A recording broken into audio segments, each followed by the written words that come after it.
Gracias amigos, gracias por sus conceptos sobre esta plataforma. Ya saben que trabajamos con mucho respeto, con pocos recursos, pero con muchas ganas, así, con mucho respeto para ustedes. Y ya estamos, y sobre todo con la brillantísima participación de nuestros colaboradores, que es lo que da brillo a este programa. Y ya saben, uno de ellos es el doctor Héctor Frisby. Hoy es jueves de consulta y nos tiene un tema importantísimo que es la geriatría y la gerontología. Querido doctor, bienvenido, muchas gracias nuevamente por tu participación aquí en Disyuntiva. ¿Cómo les va? Buenos días a todos. Muchas gracias tenerme aquí otra semana. Digo, qué lástima que no hay noticias deportivas con Dani, que se mejore, que haga ejercicio. El problema con Dani es que no hace ejercicio, por eso su sistema inmunológico está débil y a cada rato se enferma y se anda quejando que le duele esto y le duele el otro. Que haga ejercicio. Ahorita vamos a platicar un poco esto de la gerontología, aunque él está muy joven, pero parte Pero está de la acelerando su geriatría y la proceso, gerontología también ¿no? Está acelerando su proceso de es envejecimiento. una parte muy importante de la geriatría y la gerontología es favorecer estilos de vida, estudiar qué estilos de vida favorecen una vida más saludable. Entonces, es muy importante que la gente lo empiece a entender cuando está a la edad de Dani, no sé qué tenga, pero supongo que está en los 20. Entonces, 22. es muy importante que lleve una dieta sana, que haga ejercicio, que duerma bien, que desde luego no consuma drogas, alcohol y todo esto que ya hemos estado platicando. Acuérdense que gran parte de nuestra salud se vincula mucho con el estilo de vida que nosotros llevamos. Se los he platicado, yo tengo 53 años y pues yo no tengo ningún medicamento, procuro dormir bien o escucho mucho lo que me pide mi cuerpo. Si mi cuerpo me pide ya no comer, descansar más, en fin, yo atiendo mucho las señales del cuerpo y eso, bueno, pues eso es lo que nos lleva a vivir de una mejor manera. Entonces por eso es que elegimos este tema, incluso lo sugirió, no recuerdo muy bien, creo que fue Quetzali quien lo sugirió, el tema de geriatría y gerontología, pero vamos a platicar de la geriatría. La geriatría es una especialidad, llegó ya a ser una especialidad, es una especialidad de principalmente dos ramas de la salud. Una es la medicina, los doctores pueden estudiar esta subespecialidad de geriatría después de hacer 2 o 3 años de medicina interna. La medicina interna no es otra cosa más que la especialidad médica que estudia las enfermedades de los adultos. Es como la pediatría de los adultos. Esa es la medicina interna. Los médicos van a hacer medicina interna, terminan la residencia de 3 o 4 años o solamente pueden estudiar 2 años en algunos sitios y pasar a hacer otros 2 años de geriatría. Es una especialidad dentro de la medicina. La otra profesión que tiene geriatría como especialidad es la enfermería. Las enfermeras pueden hacer una especialidad en medicina geriátrica y entonces así es como se dedican exclusivamente a cuidar gente de la tercera edad. Ahora vamos a hablar un poco de este concepto de la tercera edad, porque hay muchas veces que la gente se refiere al concepto de tercera edad y es muy importante que nosotros aclaremos qué es la tercera edad. La tercera edad no es un número, no es una cifra. Incluso la cifra, si solamente tomáramos la edad para los pacientes que están ingresando a la edad geriátrica o a la tercera edad, serían 75 años, lo cual es una edad muy elevada. Hay muchísimas personas que alcanzan la categoría geriátrica desde muchos años antes. Y es por eso que la definición de tercera edad es cuando un individuo alcanza 3 o más de los siguientes factores. Uno, como ya lo mencionamos, es tener más, igual o más de 75 años. El segundo es tener algo que se conoce en medicina como pluri o multipatología. ¿Esto qué significa? Que una persona tenga diabetes, hipertensión, una serie de enfermedades, de enfermedad cardiovascular, que haya tenido cáncer y tenga algún tipo de disfunción renal o hepática, en fin. El tercer factor es tener una incapacidad funcional, personas que no tienen un miembro, les falta una pierna, un brazo, o que no les funcione apropiadamente. Ese es el tercer punto. El cuarto punto es que tengan algún nivel de deterioro mental, que la persona ya tenga algún tipo de demencia o algún tipo de afectación neurocognitiva. Eso le da otro punto. Y el último punto es que tengan una pobre función social. Entonces, esta última es muy importante porque esto es un factor más bien sociológico y emocional. Si los pacientes tienen depresión mayor o tienen algún trastorno psiquiátrico y esto les causa una pobre función social, esto también es un factor que se considera para tener a alguien en la tercera edad. Entonces, si una persona reúne 3 de estas características, ya lo clasificamos como de la tercera edad. Muchas veces, digo, es muy raro el caso, que los pacientes tienen perfecta función, todo les funciona bien, no tienen enfermedades, no tienen ninguna incapacidad funcional, se integran bien a la sociedad, no tienen ningún nivel de deterioro mental, pero ya tienen 75 años, entonces esto hace que los pacientes inmediatamente sean clasificados como de la tercera edad, aunque lleven un estilo de vida saludable. La geriatría, ¿qué es lo que hace? La geriatría hace varias cosas y esto ya también lo hemos platicado aquí en las cápsulas. Los objetivos de la geriatría no son diferentes a los objetivos de cualquier otra rama de la medicina. El primero es la prevención. Nosotros tenemos que prevenir las enfermedades y probablemente proporcionarles a los pacientes la posibilidad de ser considerados de la tercera edad a los 75 años. Pero pues hay muchas personas que a los 55, 60 años ya son considerados de la tercera edad porque tienen una capacidad de función, un nivel de salud muy pobre. El segundo es el diagnóstico. Acuérdense que el diagnóstico es la parte más difícil de la medicina. Es muy difícil que encontrar un médico o un proveedor de salud que sea muy acucioso en sus diagnósticos. Esa es la parte más difícil de encontrar en un médico. Un médico es bueno porque es muy acertado en sus diagnósticos, eso es lo que lo hace bueno. Los tratamientos, como se los he dicho, los encuentran hasta en el doctor Google, ahí pueden ver ya que tienen el diagnóstico adecuado, lo ponen en el Google y ahí les da el tratamiento adecuado. El tercero es el tratamiento. La geriatría desarrolla tratamientos apropiados para los pacientes para mejorar su función y su estilo de vida. Y el último objetivo es el último objetivo de la medicina en general, es rehabilitar a las personas e integrarlos a la sociedad. Ese es el objetivo final de la geriatría.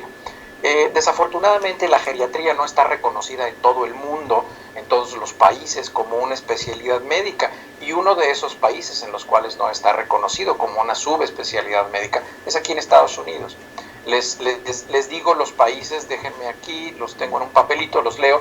Los países en los que está reconocido como especialidades: Argentina, Colombia, España, Irlanda, Islandia, Liechtenstein, México, Noruega, los Países Bajos, Perú, Rusia, Suecia, Uruguay y Venezuela. Como se podrán dar cuenta, pues no está considerado. Estados Unidos no está Canadá, no está Inglaterra, no está Alemania.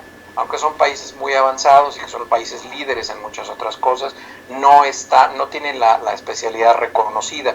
O sea, no reconocen que hay que orientar los esfuerzos de salud para atender a esta población vulnerable.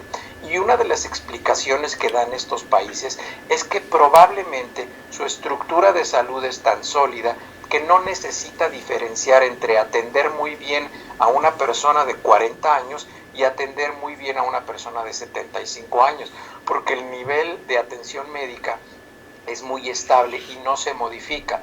En algunos de estos países que yo les mencioné es muy claro que el nivel y la calidad de atención médica en una persona, vamos a poner como ejemplo a México, una persona de 75 años, la calidad de atención y de servicio médico que recibiría en una institución de salud es mucho menor que la que recibiría una persona de 35 años. Entonces ya no le hacen caso a los viejitos, ya los relegan, sí, tómense lo mismo, y no les prestan tanta atención. Y probablemente en estos países donde la geriatría no está reconocida como una subespecialidad, es porque, bueno, pues ellos siguen manteniendo el nivel de atención y de cuidado independientemente de la edad que tenga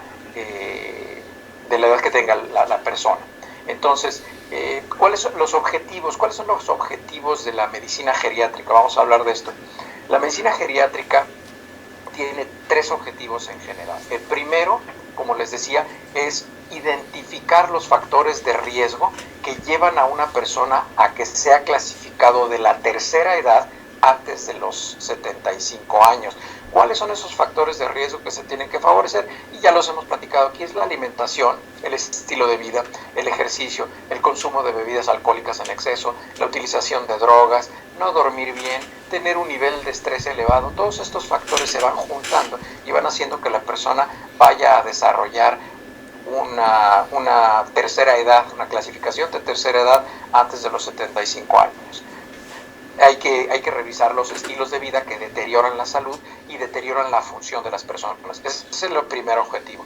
El segundo objetivo es lograr una integración socioeconómica de las personas de la tercera edad. Llama mucho la atención a las personas que tienen la posibilidad de viajar a alguno de los países desarrollados, que se dan cuenta que los atienden personas de la tercera edad en el súper, en el aeropuerto, en los taxis, en muchos lugares, siendo que en algunos otros países ya se les relega a las personas después de que tienen 60 años, ya no son capaces de obtener trabajo, ya nadie les da trabajo, nadie les da empleo, y eso muchas veces obedece a que ni siquiera la gente que tiene 30 años encuentra empleo. Entonces, pues cómo una persona de 70 años va a encontrar empleo. Entonces, eso es muy importante. Ese es el segundo objetivo, la integración socioeconómica.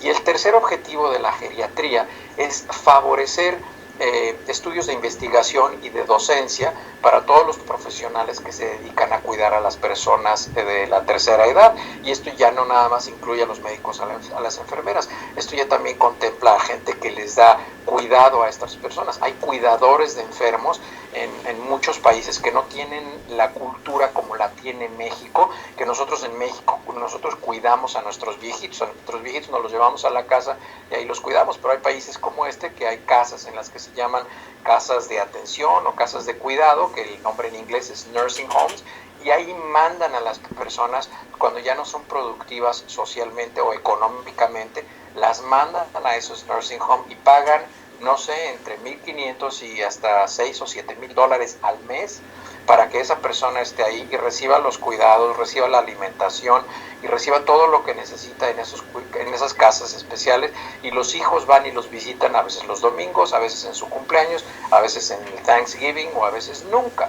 Entonces, incluso hay enfermedades particulares de esos sitios, porque obviamente la gente se deprime, entonces por eso les tratan de inventar o que jueguen bingo y que jueguen esto y que jueguen aquello. Y hay muchísimas de estas casas, por ejemplo, en lugares bonitos como en Florida, el clima más o menos es favorable por todo el año, a quien le gusta la humedad y el calor, y a quien no le gusta, entonces bueno, pues no se va allá. En los países de habla hispana, por ejemplo en España hay casas de retiro, así se llaman, pero pues la verdad algunos países no funcionan, y está demostrado, hay estudios en los cuales una persona en una casa de retiro o en un nursing home con la misma edad, el mismo grupo de enfermedades, y una persona que está integrada a su familia y que no es víctima de agresión, porque también el abuso y la agresión hacia los viejitos es muy frecuente, estas personas, el que vive con la familia cerca de sus seres queridos, vive mucho más que la gente que vive en las casas de retiro. Y a veces, bueno, pues las casas de retiro son una buena opción cuando la familia no los quiere o no va a tener el cuidado suficiente. El problema está en que muchas veces quieren tener al viejito ahí en la casa porque tienen una pensión muy buena y la persona mayor está recibiendo $2,000 o $3,000 mensuales de pensión de retiro, y pues la familia les quita el dinero y se aprovecha de ellos. En fin, son problemas muy particulares y hay patologías y problemas sociales muy vinculados con este tipo de población. Entonces, eso es en general a lo que se dedica la geriatría. Ahora, ¿qué es la gerontología? La gerontología es el estudio del proceso del envejecimiento y las causas que llevan a envejecer más rápido y las causas que llevan a la muerte.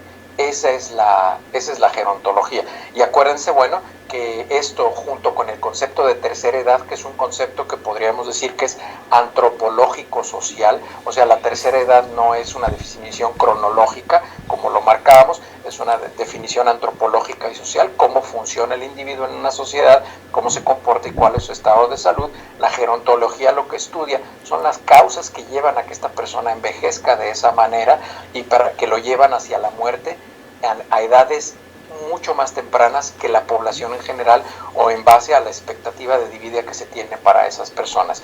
Y la gerontología, bueno, pues es muy amplia, ¿no? La gerontología estudia al individuo desde la perspectiva biológica, la perspectiva psicológica, social, incluso la perspectiva religiosa o espiritual, qué cultura tiene, cuál es su estatus económico, qué actividades recreativas tiene el individuo, a qué se dedica, qué hace, porque bueno, hay muchas ocupaciones que pueden ser productivas incluso económicamente para una persona de la tercera edad.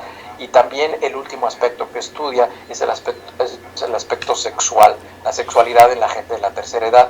Claro. Y el ejercicio de la vida sexual está muy vinculado a dos factores. Uno, el factor cultural. Hay gente que ya por cultura en su mente está programada para que después ya cuando están en la tercera edad ya no es correcto, incluso ya no es apropiado, es hasta sucio pensar en la actividad sexual. Y la segunda es, bueno, pues qué capacidad tienen para el rendimiento o la función sexual, porque muchas veces claro. es como el chiste del viejito que decía, quiero que me baje la potencia sexual, le decía al viejito, le decía, pero ¿cómo que se la baje si usted tiene 78 años? Dice, sí, que me la baje de aquí a donde la tengo que tener, porque ya no le funcionaba claro. orgánicamente lo que tenía que funcionar, pero seguía teniendo deseo sexual.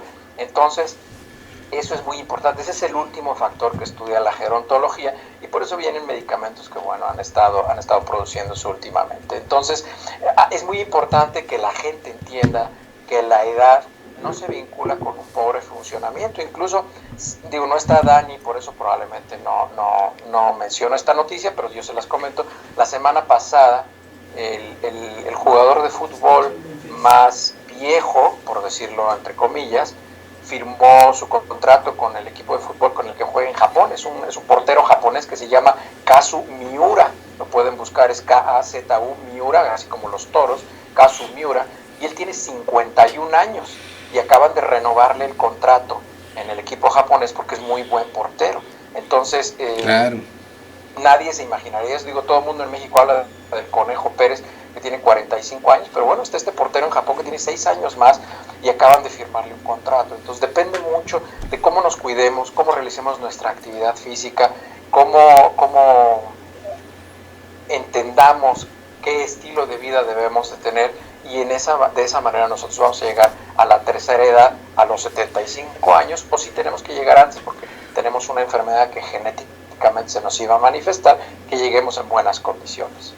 Claro, doctor. También o se puede atribuir a causas genéticas, hereditarias. Por ejemplo, dicen muchos, hay personas que son de buena madera, por decirlo de alguna forma, perdón por si se puede tomar del lado peyorativo, que llegan a una edad avanzada sin necesidad de tener muchos cuidados, ¿no? Su salud, o sea, que toman, que fuman incluso, que comen carne en exceso, grasas, fritangas, y que llegan a edades avanzadas y realmente en un buen estado de salud, ¿no? O sea, que dicen, pues, ¿cómo le haces, no? Yo que me cuido tanto y tú que tienes tantos excesos y tienes una salud de toro a los 70 o más años, y son causas, ¿o a qué se debe esto, doctor? ¿Sí son causas genéticas, son genes mejores o no sé? ¿Tú nos lo puedes explicar mejor?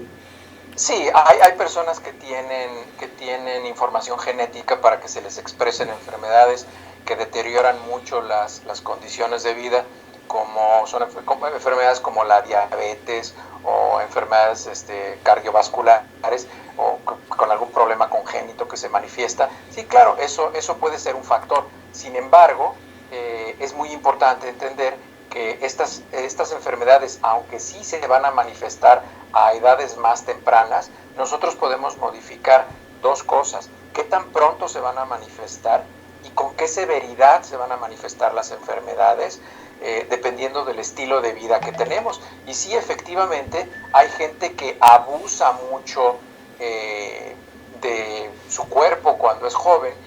Es muy curioso porque la gente dice, por ejemplo, la gente que le diagnostican diabetes, dice, es que a mi mamá o a mi papá o a mí me dio diabetes de un susto. Y no, eso es una falacia. Lo que pasa es que llegan a un punto en el cual ya su cuerpo se da y entonces ya expresa la diabetes. Pero en promedio, como ya se los he platicado, en promedio una persona que le diagnostican diabetes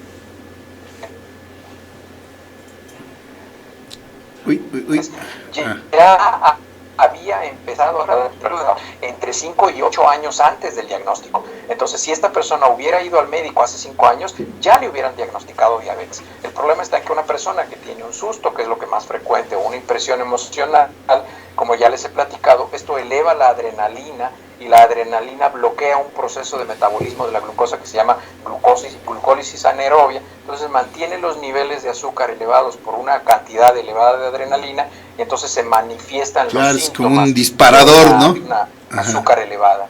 Como un disparador. Oye, Doc, y leía yo hace un tiempo de manera preocupante el número de expertos, por ejemplo, de especialistas, mejor dicho, en geriatría aquí en México, a pesar de que, bueno, presumíamos mucho el bono demográfico, ¿no?, de una población joven, pero que en 20 años después del 2020 ya esto comienza a revertirse y hay muy pocos especialistas en geriatría aquí en México, cosa que pues debería de ser promovida a nivel institucional, a nivel académico, en las universidades, justo lo que es la atención el adulto mayor, como es un término que le choca a mi querido Rolando Blacaller, pero bueno, entiendo por adulto mayor que es precisamente ya adultos que son precisamente como tú lo marcabas, arriba de los 75, 80 años, que ya es lo que se podría catalogar, ¿no?, de manera biológica, pero sí es preocupante que hay pocos especialistas y la población, digamos, en unos cuantos años, pues muchos estaremos ya por ahí arriba de los 60 años y muchos pues todavía con mayor edad y con una expectativa de vida quizás mayor, si es que precisamente hay una mejor atención y una mejor prevención para enfrentar con mayor calidad de vida la edad adulta o la edad avanzada, doctor.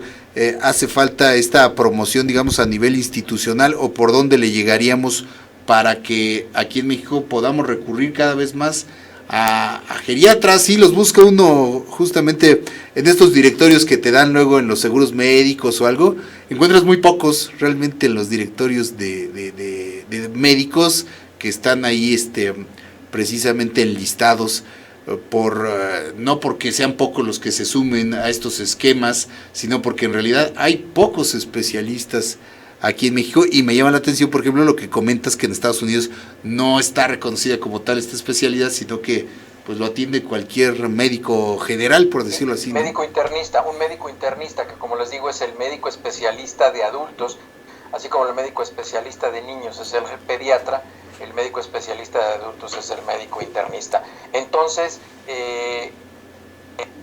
no existe, mira, hay un principio en salud pública que dice que siempre la demanda superará la oferta. Es muy difícil que un país o un servicio de salud tenga mucho más oferta que demanda. Es muy difícil que los proveedores de salud, los hospitales, los laboratorios, estén sentados esperando a que llegue la gente. Casi siempre están cargados de trabajo, porque así funciona la salud. Así es la salud pública por definición, porque el presupuesto para la salud pública se ejerce o se produce o se genera en base a una demanda. Entonces yo creo que ese es un problema de definición de salud pública, y es algo que yo siempre he dicho.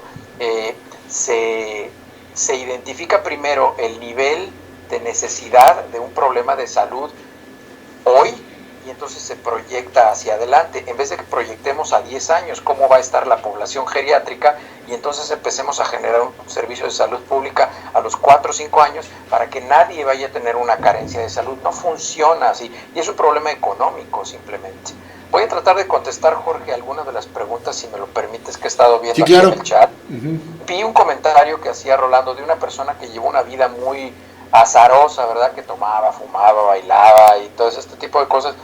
Y sí, hay personas que resisten mucho. Todo este tipo de conductas son agresiones hacia nuestro organismo. No significa que no nos están impactando, lo que pasa es que no se está expresando la repercusión en nuestra salud, pero todo esto está impactando y es una agresión a nuestra salud. Y el problema es que este tipo de individuos que viven en exceso y en el borde y se la viven jugándola, son las personas que de repente nos enteramos que les dio un infarto fulminante y se murieron, porque sus condiciones se fueron deteriorando de manera muy importante con el tiempo, sentaron base en su conducta y así es que llegó. También decía Rolando que no tomaba ni aspirina. Eso sí se lo recomendaría, una aspirina de 81 miligramos, es una recomendación en general. La aspirina de 81 miligramos es el único medicamento, lo subrayo, el único medicamento que se ha encontrado que está relacionado con dos cuestiones. Uno, la disminución de riesgo para tener una embolia o lo que se llama un stroke aquí en Estados Unidos, de tener una enfermedad vascular cerebral. Y la segunda, se disminuye el riesgo de tener cáncer de colon. Esos son los dos riesgos que se disminuyen tomando una tableta de 81 miligramos de aspirina en las mañanas. Desde luego consulten a su médico familiar si no tienen problemas de gastritis. Exactamente, te iba a decir, a menos que tengas problemas como Pallavicini, gástricos, posible úlcera péptica y todo ese tipo de padecimientos, ¿no? Ya vienen con capa entérica y entonces se pueden tomar sin mayor preocupación, pero siempre es recomendable consultar a su médico. Otra pregunta recurrente que están haciendo aquí en el chat que estoy viendo es que si pueden hacer ejercicio las personas de la tercera edad o las personas mayores. Desde luego que sí pueden hacer ejercicio, nada más que tienen que hacer ejercicios que reúnan dos características. Uno, que tengan poco impacto en sus articulaciones. El ejercicio ideal es nadar o caminar, pero caminen de manera apropiada, como ya se los he dicho, utilizando zapatos apropiados para caminar. Y el segundo objetivo del ejercicio en las personas de la tercera edad es que se disminuyan en lo posible los riesgos de una caída o un accidente. Porque desde luego las consecuencias en la salud de una caída en una persona de 70 años son muy graves. Entonces es muy importante que se tengan cuidados al respecto. Muy bien, doctor, pues de nueva cuenta queda claro que gran parte, como siempre, de la salud y de la calidad de vida que tengamos en nuestra vejez, pues depende de nosotros mismos, de nuestros hábitos, de nuestra alimentación, recordar siempre que somos lo que comemos y lo que hacemos también, ¿no? Entonces, pues habrá gente que tenga la suerte de a lo mejor tener, como dice Rolando, una vida azarosa y llegar con buena salud a la vejez, pero pues, ¿para qué jugarle al vivo? Mejor tomar precauciones desde ahora, tener buenos hábitos. Ahora, por ejemplo, el joven Pallavicini, que está muy chavo y ya con algunos achaques, pues está a tiempo de cambiar y de que su cuerpo, que es joven, pues regenere precisamente esas lesiones que pueda tener gástricas, que le decía yo, ojalá que no tengas alguna ulceración, ¿no? Porque hay manera, digamos rápidamente nomás, doctor, de que si hay úlceras, tengan que ser necesariamente procesos de cirugía con las que se corrigen, o hay otros tratamientos que le podríamos dar esperanzas al Dani. Hay tratamientos farmacológicos, hay cambio de dieta, estilos de vida saludables. Mira, lo principal que tiene que hacer Dani es hacer ejercicio. Es un chavo joven, él es el perfecto ejemplo de un chavo joven que incluso le gustan los deportes, pero a él le gusta hablar de los deportes. Pues nomás verlos. Pero que practique el deporte, eso estaría muy bien. Y eso lo que va a hacer es que va a fortalecer su sistema inmunológico. Y eso va a impedirle que se enferme. Digo, me da mucha pena estar hablando de mí, pero yo no me acuerdo cuándo fue la última vez que me dio gripa. Creo que fue todavía viví en México, yo creo que fue como el 2005 o 2004. Fue la última vez que a mí me dio una gripa. Fíjate nomás. Yo ya no me acuerdo. Fíjate, eso es lo bueno, ¿no? Tener, como bien dicen, la salud es lo más preciado, pero pues hay que cuidarla y hay que asumir la responsabilidad de trabajar por ello, doctor, como siempre.